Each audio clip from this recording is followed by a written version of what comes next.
अस्सलाम वालेकुम वरहमतुल्लाहि वबरकातुह। ये 10th और 9th दोनों के लिए क्लास है। हमारा इस वक्त मौजू जो है वे नज़म है। यूँ तो हर कलाम मौजून को नज़म कहा जा सकता है, लेकिन आम इस्तिलाह में नज़म से मुराद वो शेरी असनाब और असालीब है जिनमें किसी मौजू पर रब्त व तसलसल के साथ इजहार ख्याल किया गया हो। इस एतबार से गज़ल के अलावा शायरी की बेशतर असनाफ मसलन कसीदा, मरसिया, रुबाई, नात वगैरह नज़म के दायरे में आ जाती है। नज़म के माने हैं इंतज़ाम करना, तरतीब देना या आराइश के है। यूँ तो कदीम उर्दू अदब में नज़म का तस्वुर नहीं मिलता है, ताहम नज़ीर अकबर आबादी ने लंबी नज़में ज़रूर लिखी है जिनके मुताला के बाद उन्हें नज़म गोई का बानी करार दिया जा सकता है। हैयत के एतबार से अगर देखा जाए तो नज़म की 4 किस्में हैं: पाबंद नज़म, आज़ाद नज़म, नज़्म मौला जिसको नज़्म आरी भी कहा जाता है, और नसरी नज़म। पाबंद नज़म उस नज़म को कहते हैं जिसमें मुरवजा उसूलों की पाबंदी की गई हो। मुरवजा उसूल से मुराद रदीफ, काफिया और बहर वगैरह का ख्याल रखा जाए, उसे पाबंद नज़म कहते हैं। आज़ाद नज़म ऐसी नज़म जिसमें न तो काफिया की पाबंदी की गई हो और न बहर के इस्तेमाल में मुरवजा उसूलों की पाबंदी की गई हो, यानी जिसके मिसरे छोटे बड़े हों, उसे आज़ाद नज़म कहते हैं। तीसरी जो किस्म है वो नज़्म मौरा है जिसको नज़्म आरी भी कहते हैं, यानी ऐसी नज़म जिसके तमाम मिसरे बराबर के हों मगर इनमें काफिया न हो, नज़्म मौरा कहलाती है। और चौथी जो किस्म है वो नसरी नज़म है। नसरी नज़म ऐसी नज़म को कहते हैं जो नसरी शक्ल में छोटी बड़ी सतरों पे मुश्तमिल हो और उसमें रदीफ, काफिये और बहर की पाबंदी नहीं होती है। हाँ, यहाँ पे हम एक बार फिर रदीफ का जिक्र करेंगे। रदीफ, काफिया और बहर।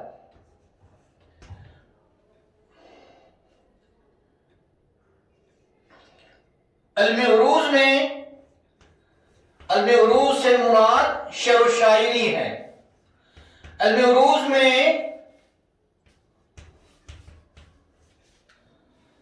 काफिया उन अल्फाज को कहते हैं जो रदीफ से पहले शेर के आखिर में बार बार आते हैं, जबकि काफिया के मानी पाए दर पाए आना, और रदीफ वो हम वजन अल्फाज, रदीफ हम वजन अल्फाज जो काफिया के बाद शेर के आखिर में बार बार आते हैं, इन्हें रदीफ कहते हैं। और बहर शेर के वजन को कहते हैं, यानी नसरी नज़म जो छोटी बड़ी नसरी सतरों पे मुश्तमिल होती है उन्हें नसरी नज़म कहते हैं। आज के निसाब में जो नज़म है, पहली नज़म जो है वो नज़ीर अकबर आबादी की नज़म मुफलिसी है। मुफलिसी इसमें सिफत है जिसके माने गरीबी के है।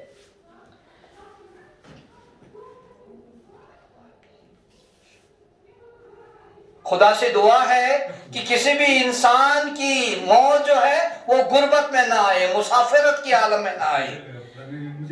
उसका पहला शेर जो है, ये जो नज़म है मुखमस शक्ल में है। मुखमस उस नज़म को कहते हैं, ये नज़म जो मुफलिसी है ये मुखमस शक्ल में है। मुखमस उस नज़म को कहते हैं जिसमें हर बंद में 5-5 मिसरे हों, 5-5 मिसरे हों, और हर बंद का आखिरी मिसरा پہلے بند کے آخری مصرع کے قافیہ میں ہو، یعنی مخمس اس نظم کو کہتے ہیں جس میں ہر بند میں 5 مصرے ہوں اور ہر بند کا آخری مصرع پہلے بند کے آخری مصرع کے قافیہ میں ہو۔ ملاحظہ فرمائے، جب آدمی کے حال پہ آتی ہے مفلسی، کس طرح سے اس کو ستاتی ہے مفلسی، یہ وہی جانتا ہے جو مفلس کا مارا ہو۔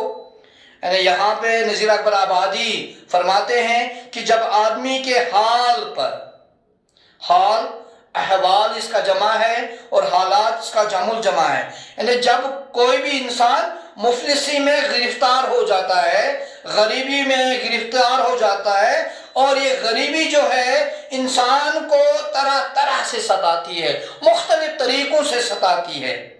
مثلا پیاسا تمام روز بٹھاتی ہے مفلسی، اس غریبی کی وجہ سے، اس مفلسی کی وجہ سے تمام دن اس کو بھوکا پیاسا بیٹھنا پڑتا ہے، بھوکا تمام رات سلاتی ہے مفلسی۔ اتنا ہی نہیں کہ دن بھوکا پیاسا رہنا پڑتا ہے، بلکہ انسان بھوکے پیٹ، یعنی یہ مفلسی انسان کو بھوکے پیٹ سلاتی ہے۔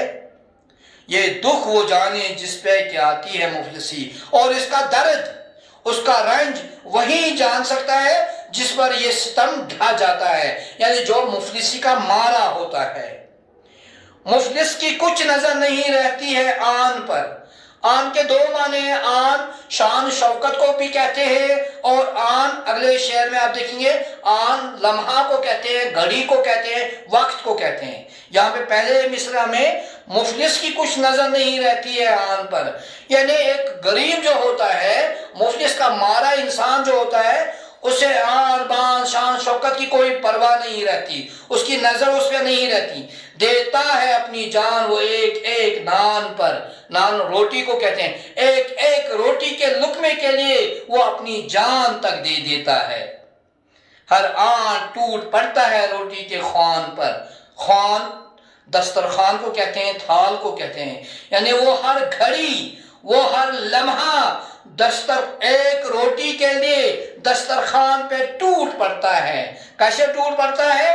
جس طرح کتے ٹوٹتے ہیں استخوان پر، یعنی جس طرح کتے ایک معمولی ہڈی کے لیے ایک دوسرے سے لڑ پڑتے ہیں، ٹھیک اسی طرح یہ مفلسی انسان کو ایک ایک لقمے کے لیے لڑاتی ہے، ویسا ہی مفلسوں کو لڑاتی ہے مفلسی۔ اور ٹھیک اسی طرح مفلس کے مارے لوگ جو ہوتے ہیں، غربت کے مارے لوگ جو ہوتے ہیں، وہ اسی طرح ایک ایک روٹی کے لقمے کے لیے لڑتی ہے۔ کیسا ہی آدمی ہو پر افلاس کے طفیل، افلاس غربت کو کہتے ہیں۔ انسان کیسا بھی خوبصورت کیوں نہ ہو، انسان کیسا بھی نیک کیوں نہ ہو، لیکن اس غربت کی وجہ سے، غربت کے ذریعے سے کوئی گدھا کہے اسے ٹھہرا دے کوئی بیل، تو کوئی اسے گدھا کے نام سے پکارتا ہے تو کوئی اسے بیل کے نام سے پکارتا ہے۔ آپ سمجھ گئے ہوں گے، گدھا اور بیل یہ دنیا کے حقیر ترین مخلوق میں سے 2 ہے، اور سب سے حقیر ترین تو گدھا ہے۔ یعنی اس غربت کی وجہ سے چاہے کوئی کتنا بھی نیک کیوں نہ ہو، چاہے کوئی کتنا بھی آدمی خوبصورت کیوں نہ ہو، کوئی اسے گدھا کے نام سے پکارتا ہے تو کوئی بیل کہہ کر پکارتا ہے۔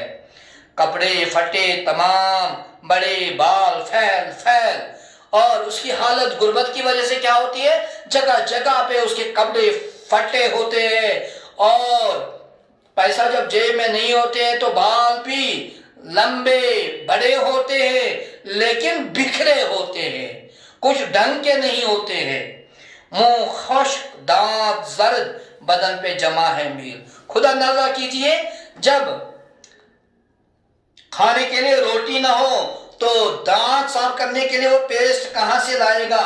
تو جس کی وجہ سے، پیاس کی وجہ سے گلا خشک پڑ جاتا ہے، منہ خشک پڑ جاتا ہے، دانت پیلے پڑ جاتے ہیں، اور پورے جسم پر، بدن پر میل جمع ہوتا ہے، میل کی تہیں جمی رہتی ہے، سب شکل قیدیوں کی بناتی ہے مفلسی۔ اور آپ یوں سمجھ لیجئے کہ یہ गुर्बत जो है, गरीबी जो है, इंसान की शक्ल कैदियों की तरह बनाती है। दुनिया में लेके शाह से ए यारो ता फकीर। अब शायर आखिरी इस बंद में मुखम्मस में कहते हैं, क्या कहते हैं? ए अल्लाह, दुनिया में अमीर से, गरीब से लेकर अमीर तक, फकीर से लेकर बादशाह तक, या दोस्त कोई फकीर ना हो, खालिक ना मुफलिसी में किसी को करे असीर। यानी अल्लाह, किसी को गुर्बत में मत डाल, चाहे वो अमीर हो या गरीब हो, बादशाह हो या फकीर हो, दोस्त हो या दुश्मन हो, कोई भी इंसान अल्लाह किसी को मुफलिसी में मत डाल दो। अशरफ को बनाती है एक आन में फकीर। चाहे कितना भी कोई बड़ा अमीर क्यों न हो, लेकिन एक पल में वो फकीर बन जाता है। क्या क्या मैं मुफलसी को खराबी कहूँ नज़ीर। और इस आखिरी शेर में नज़ीर अकबर आबादी अपने आप से कहते हैं कि मैं आपको क्या बताऊं कि गुर्बत में क्या क्या खराबी है। जान वो जाने जिसके दिल को जलाती है मुफलसी, असल में वही जानता है जो गुर्बत का मारा होता है। दिल जलाना मुहावरा इस्तेमाल हुआ है, मीन्स सख्त रंज देना, यानी ये जो गुर्बत है वाकई इंसान के दिल को जलाती है। आज के लिए इतना ही। इंशाअल्लाह अगला टॉपिक लेकर हम कल फिर हाजिर खिदमत हो जाएंगे। अस्सलाम वालेकुम व रहमतुल्लाहि व बरकातुहू।